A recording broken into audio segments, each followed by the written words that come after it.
Bom dia a todos, meu nome é Felipe, sou acadêmico do 5º ano de Medicina aqui da UniOeste e fui convocado hoje aqui para falar um pouquinho para vocês sobre uma revisão de artigo que ele fala sobre a metástase hepática do câncer coloretal. Essa revisão de artigo foi do World Journal of Gastrointestinal Oncology, ele foi publicado dia 15 de outubro de 2010.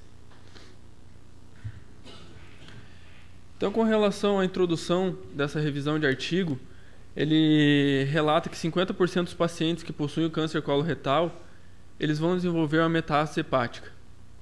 E, por consequência, o tratamento de escolha para as metástases, quando elas forem ressecáveis, será o tratamento cirúrgico. Mas, muitas vezes, vai poder se associar a quimioterapia com a cirurgia. Então, ao longo dessa revisão, ele vai colocar aqui a visão de vários autores, seus colaboradores, demonstrando o resultado de cada um. O que eles acham? Se a gente faz quimioterapia antes da cirurgia, se faz somente cirurgia, se faz uma quimio coadjuvante. Então ele vai dar esses pareceres com relação aos diferentes autores. Ele também relata aqui que a associação de fluorouracil com leucovirin, com oxaliplatina ou irinotecan, eles vão tornar os tumores ressecáveis e não ressecáveis. Então ele fala que a quimioterapia ela teve um desenvolvimento muito bom para as metástases hepáticas, ela está sendo realmente muito usada, mas que todos devem ter cuidado também com os efeitos que ela causa, com relação à hepatotoxicidade e efeitos deletérios também no pós-operatório. Ele vai relatar aqui algumas vantagens e as desvantagens da quimioterapia, vai falar sobre a prevenção e o diagnóstico desses danos hepáticos, dessas consequências hepáticas que a quimioterapia pode causar. Ele também vai propor uma abordagem cirúrgica mais agressiva para melhor para resolver mais os problemas, né? Então, com relação às vantagens da quimioterapia, ele relata que as metástases hepáticas do câncer coloretal, aquelas que são inicialmente irressecáveis, depois da associação do fluorouracil com a oxaliplatina ou irinotecan, elas vão tornar as metástases irressecáveis e metástases ressecáveis. Então, isso aqui é um estudo do Adam e colaboradores, que ele fez a associação de quimioterapia e ela mostrou uma sobrevida após a cirurgia de até 33%. Isso foram em 10 anos. Com relação a 5 anos, ele mostrou em 5 anos uma sobrevivência de 22 anos, em 10 anos uma sobrevivência de 33%. Com relação às vantagens da quimioterapia, esse autor que fez essa revisão, ele indaga se deve fazer a quimioterapia antes ou após a cirurgia. Isso ele vai responder em outro tópico, ele vai esclarecer qual a conduta que deve se ter em relação a isso. O que ele fala também é que a resposta à quimioterapia é um indicador prognóstico. Então, quando se faz a quimioterapia antes da cirurgia, dependendo da resposta que esse paciente vai ter ou não, com certeza isso vai influenciar no prognóstico do paciente após a cirurgia também. E a quimioterapia pré-operatória reduz a recaída após cirurgia. Então, você fazendo a quimioterapia, fazendo o tratamento cirúrgico, com certeza a recaída após este procedimento será menor. E então aqui, nesse último tópico, ele responde a primeira pergunta, que ele indaga se a gente pode fazer a quimioterapia antes ou após a cirurgia, ou um tratamento coadjuvante, né? Então ele fala que para isso é necessário realizar um estudo prospectivo randomizado para comparar os dois métodos. É essa a resposta que ele deu na revisão de artigo. Com relação às desvantagens da quimioterapia aqui citadas, com relação entre outras consequências que a quimioterapia ocasiona, ele destacou que o fluorouracil pode causar uma esteatose, o irinotecan uma esteatohepatite, e a oxaliplatina injúrias sinusoidais e oclusão venosa.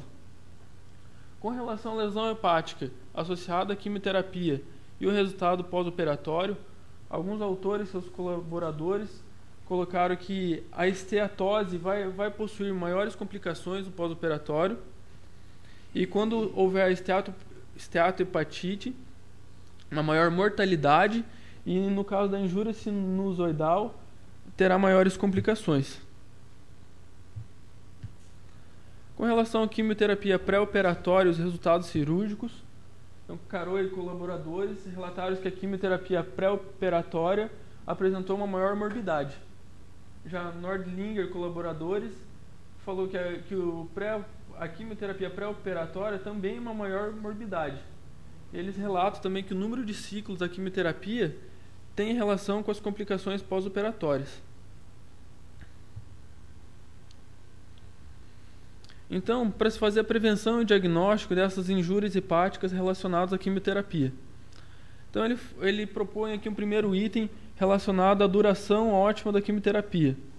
White e colaboradores relata que a cirurgia deve ser de 2 a 4 meses após os ciclos da quimioterapia. Já Snoring e colaboradores, ele cita uma cirurgia após 3 ou 4 ciclos de quimioterapia.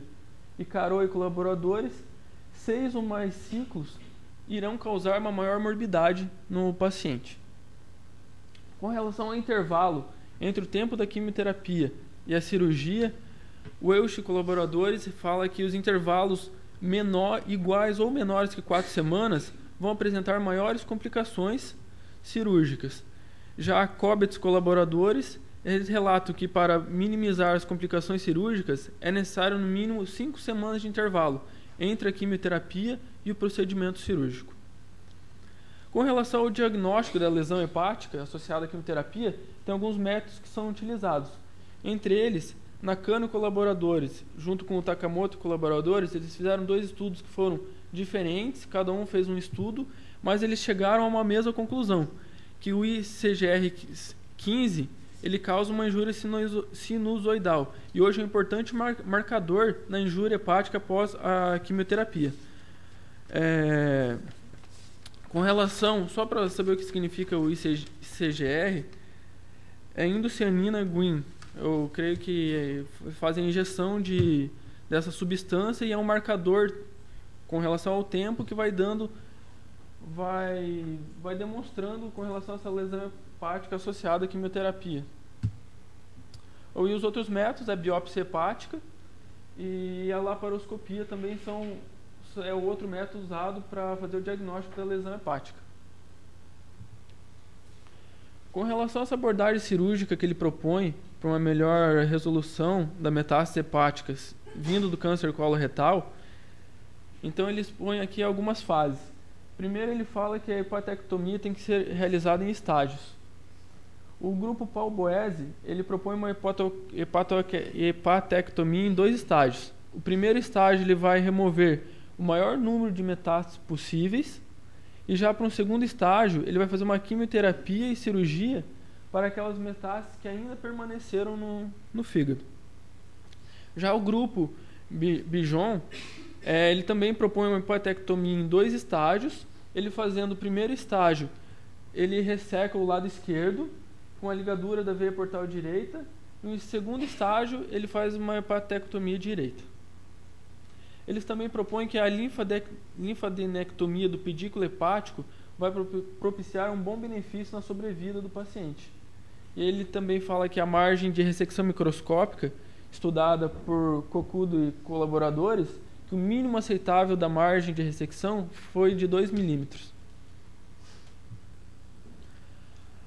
A conclusão é que o avanço da quimioterapia e cirurgia ela tem aumentado muito a resolubilidade das metástases hepáticas do câncer coloretal e que é importante também o uso de equipes multidisciplinares para poder se beneficiar dos efeitos da quimioterapia e minimizar esses efeitos deletérios que a quimioterapia pode provocar.